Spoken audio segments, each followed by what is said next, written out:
All right, welcome in. Thanks so much, guys, for returning. I'm really not sure what happened, so we just started a whole new live stream. So come on in as we discuss Micah's list. Micah's list. Okay, so come on in. Come on in. We're talking about coercive control. We're talking about domestic violence and religious abuse. And we're discussing Micah. So come on in. I just did a little one about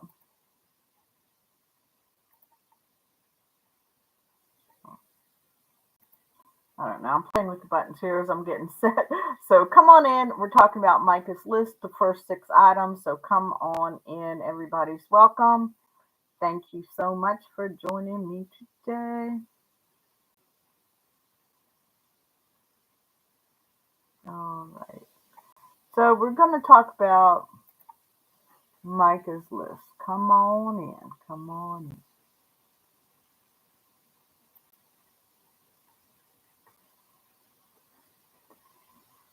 All right, so we're talking about Micah's list, abusive control and control behaviors and actions she suffered at the hands of John Paul Miller, coercive control, domestic violence, religious abuse. The list is devastating.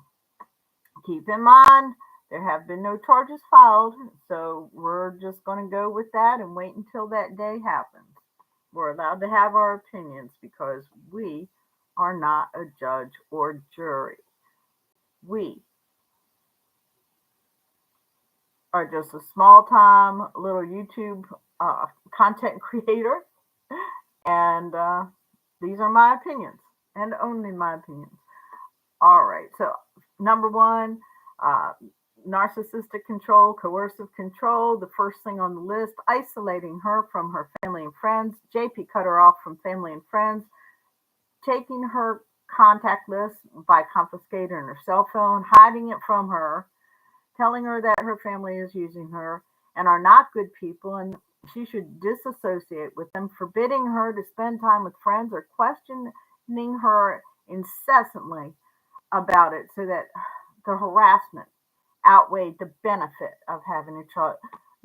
Friends, number one, isolation. If you recognize these conditions and extremes in your relationship, then it's time to be real serious in evaluating the relationship you're in. B, by depriving her of basic needs. JP deprived her of sleep deprivation. He kept her up at night, pulling the covers off of her every time she dozed off, throwing her clothes on the front lawn of their home, waking her up, screaming at her incessantly, to the point where she had to leave to go to sleep in her car just to get some rest. Oh my gosh.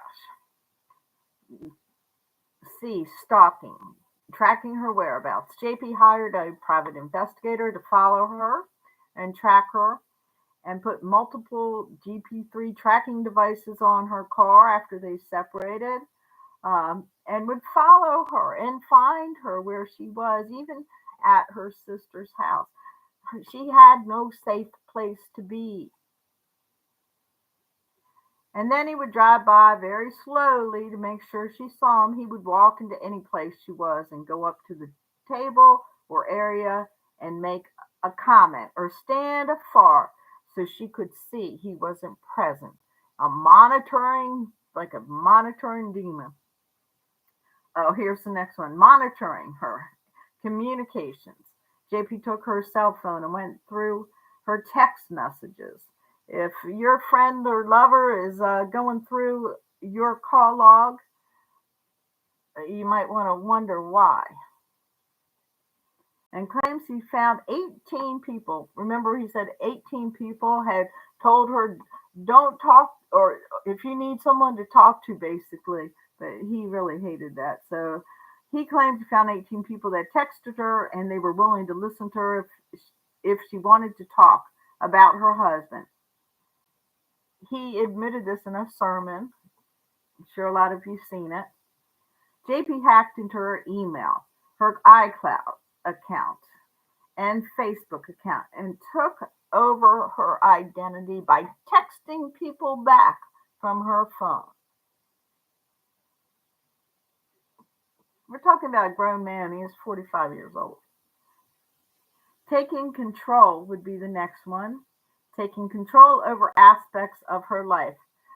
The main one that comes to mind is basically the whole lithium deal, where he determined by himself, unauthorized, that she needed lithium. Oh yeah, by the way, he had been on lithium for 20 years due to schizophrenic and whatever else mental health issues that he faced.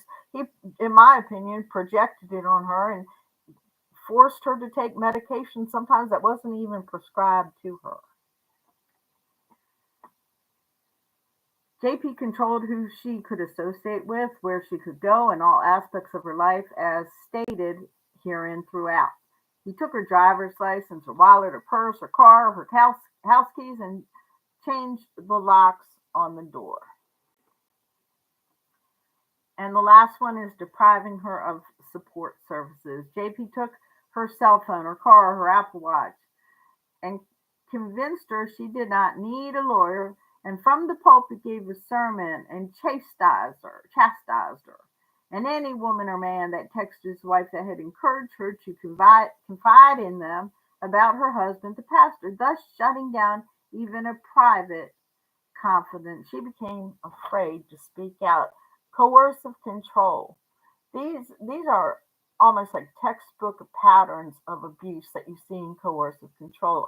Isolating, depriving someone of their basic needs, stalking and tracking, monitoring the conversation and communications, taking control over someone's life, telling them how to eat, how to drink, what medications they should have or shouldn't have, who they should hang out with. Taking control and depriving her of support services that she herself had, her family, her friends, or even her church. He turned against them by enlisting flying monkeys and other people who would support his lame narrative throughout her whole basic relationship with him. Coercive control. It keeps a person, a survivor, from even being able to live a normal life. Coercive control is influenced, if not perpetrated, by demons, in my opinion.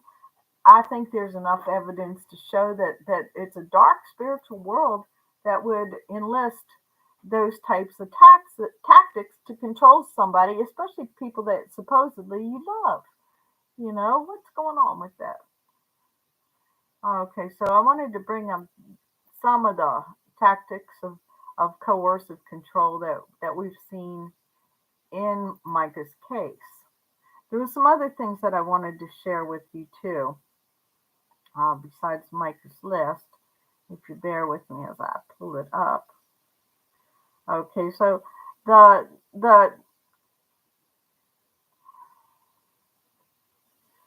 basically what I'm going to share with you now is the coercive control bill that hit the Senate and some reaction to it. Okay, so I'm just pulling that up here. Okay.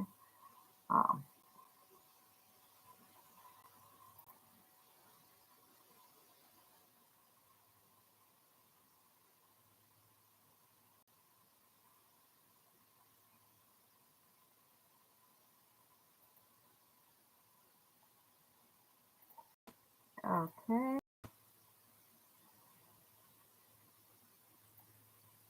Okay, we're talking about Mica's list.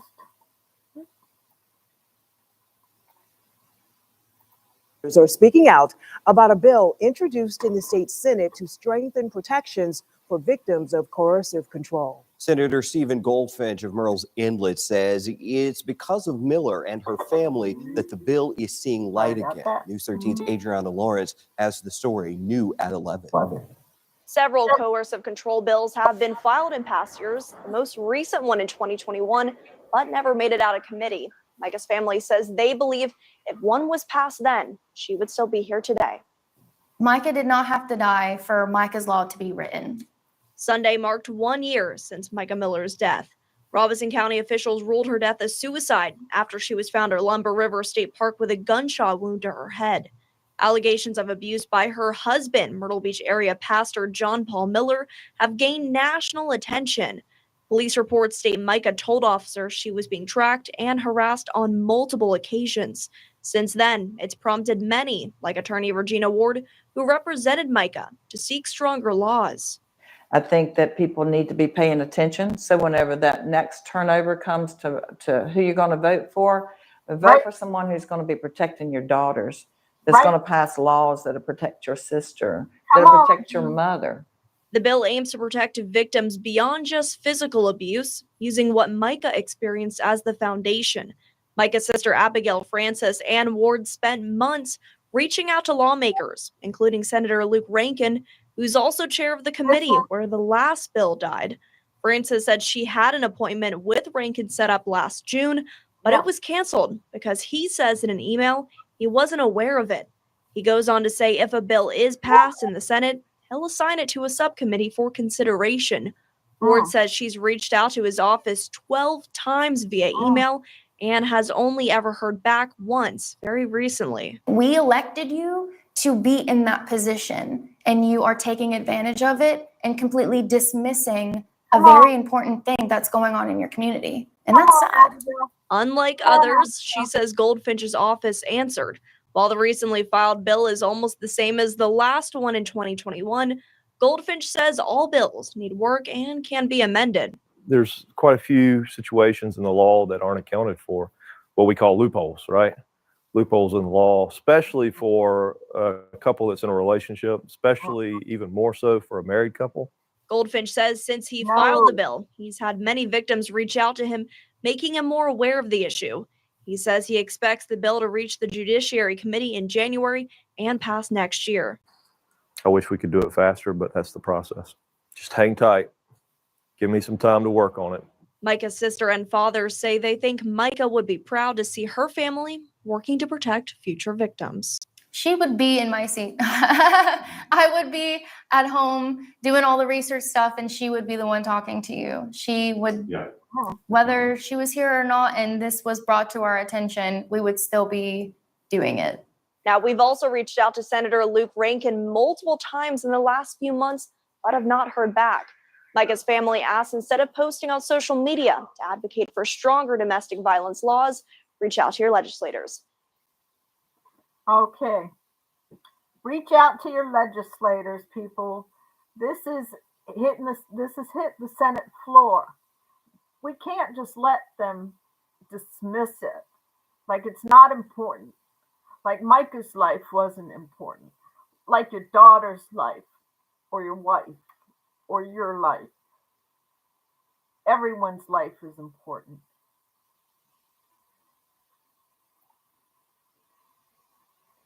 Everyone's life is important. And that's why I will continue to be a voice for the voiceless. I'll continue to speak out against domestic control and domestic violence, coercive control, religious abuse, or any other kind of abuse. I am voice for the voiceless because somebody has to be. Somebody has to be. And I might not be the best, but I'm a willing heart. So I thank you guys for listening to this. I'm raising awareness of the situation, and I'm so thankful you're joining me today. I did want to bring a couple other things up to you while we're at it. And this is basically some reactions that we had from about the coercive control bill. Because basically it's like everybody was so happy at first when they first thought it was coming out, but really, and I have a video about it coming out tomorrow, but I couldn't help but think of, they dismissed it once, don't you dare dismiss it again. Everybody seemed to think, yay, but, we're not there yet. We're not there yet. We need to bombard our legislators, email, visit them, petition, whatever God puts on your heart to do, then, it's time just to do it. It's time to do it. Okay, so let me find here. I put a lot up about missing people on my Facebook page, and because I am definitely concerned about this. I'm going to turn to some other Mica Francis groups here from Facebook, so we can. I just want to get a reaction, basically, from you guys also, and I want to let you guys see. Okay. Let me share this screen with you. I'm going to provide information and an actual number where you can contact the General Assembly. Okay, so if you'll get out a pen and paper, you can copy this information down. Okay. Basically,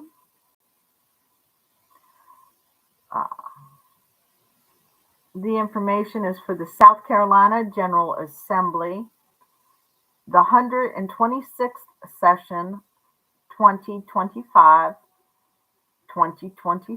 Bill 588. That's Bill 588. Send it to the South Carolina General Assembly. Indicates matter stricken, indicates a new matter. So we're talking about the bill that was put through and dismissed in 2021, and then the new matter, which is the amendment to this particular bill that was just added by Regina Ward and supported by Justice for Mica supporters. Okay, so basically the bill says to amend the South Carolina Code of Laws by adding this section 1625-140 so as to create the offense of coercive control over another person, to provide examples of the types of behavior and evidence that may be used to support the offense, to provide a penalty, and to define terms related to coercive control. Okay, so the amendment is making things crystal clear, or as clear as they can be, clearer than the other bill, where actual charges can come up because it's an offense that's punishable. Okay, we heard from this so-called representative that didn't sound to me to be too enthused about his job. I don't know. It's just how it sounded. Saying, kind of, to me, it came across as nonchalant. We'll see what we can do. We're kind of busy here. I don't know. I hope not. I hope that this goes through because it's a start. It's by no means a complete act because the community needs to be involved on every level. The churches need to be involved so that we can house and help women and men who are being abused, children who are being abused. The church is not doing its full responsibility. That's why there's such a reliance on the governor for all this, or the government, I should say, and they are failing people miserably. Mica is a tragic example. But here's a law that'll help set a course. There's only 8 states that have coercive control laws on the book, only 8. But we want to make it 9. South Carolina needs to be included. So just going over some definitions for you guys. I know you've heard the term coercive control. It means an act or a pattern of acts of assault, threats, humiliation, manipulation, intimidation, or other abuse, including emotional abuse that's used to harm, punish, or frighten another person by fraudulent representation. Controlling behavior. Now, this means a range of acts designed to make a person subordinate or dependent by isolating the person from sources of support, exploiting the person's resources and capacities for personal gain, depriving the person of the means needed for independence, resistance, or escape, or regulating the person's everyday behavior. I'm not just going to stop on that, although I could in going into Mica's case. So we're just going to continue with these definitions just to get a clear idea in case you guys haven't read this or have some questions concerning what is coercive control. We're seeing it's a pattern, something that happened more than once, of abuse intended to control another person. And now it's going into what are these ways that people are controlled or exhibit controlling behavior. And the act says it's a large range, basically, of acts. Another one is personally connected. Okay, so we're defining the word, what means personally connected? It means people who are engaged in an intimate personal relationship or who have previously been in an intimate personal relationship or household members, etc. When two persons are personally connected, it's unlawful for one person to repeatedly or continuously engage in a course of behavior towards the other person that is coercive.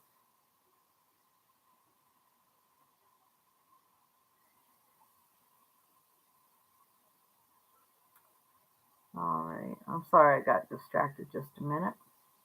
Or controlling, coercive and controlling. It's unlawful for a person to repeatedly engage in behavior that's coercive or controlling.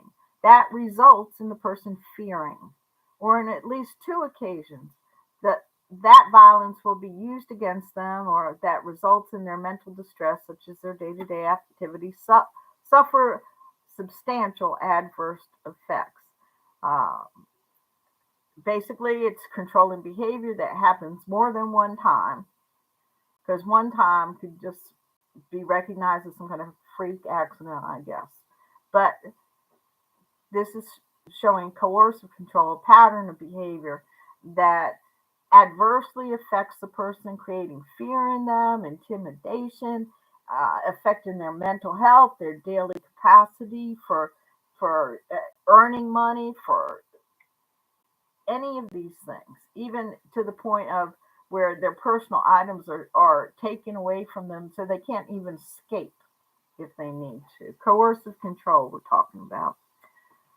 Two, the offense of coercive control of another person may include, but is not limited to, the following type of behavior: isolating a person from their friends and family, depriving them of the basic needs, monitoring a person's time.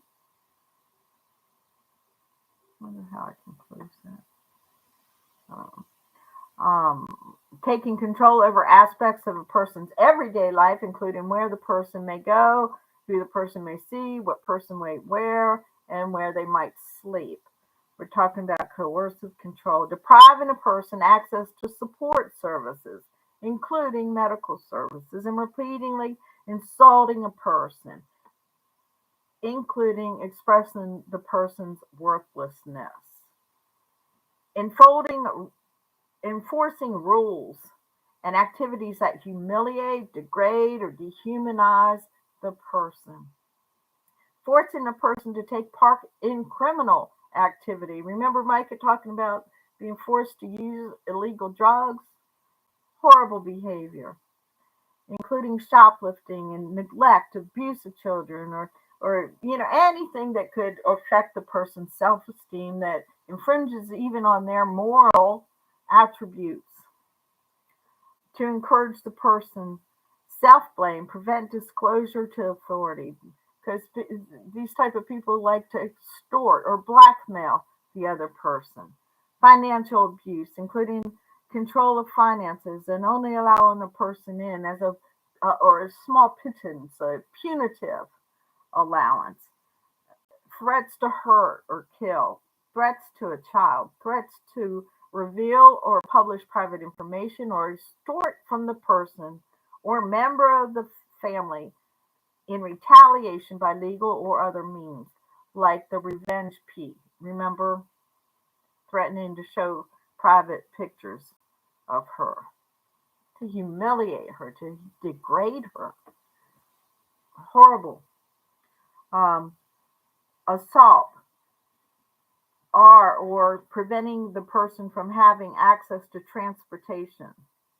Evidence of coercive control of another person may be included, but not limited to copies of emails, text messages, phone records.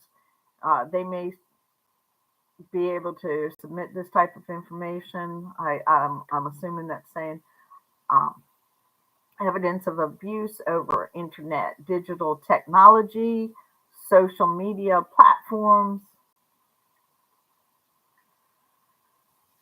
evidence of assault, medical records, whatever, photographs of injuries and stuff, 911 tapes and transcripts. How many altogether were there in the Mica Francis case? If anybody has any idea, put it in the chat. I think it was something like probably more than 30. Body-worn camera footage, lifestyle and household evidence, including at the scene photographic evidence, records of interaction with support services or law enforcement.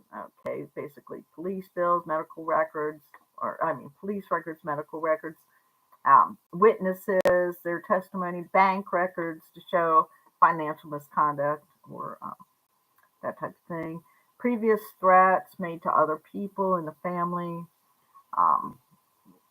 If the person keeps a diary, this shows evidence of these things, and I would strongly suggest and really plead with anybody who's in this domestic violence type of situation to keep clear, concise records, keep a written log, whether it's digital or a journal. Make sure your abuser can't get a hold of it. Keep it in a safe place or with a safe person.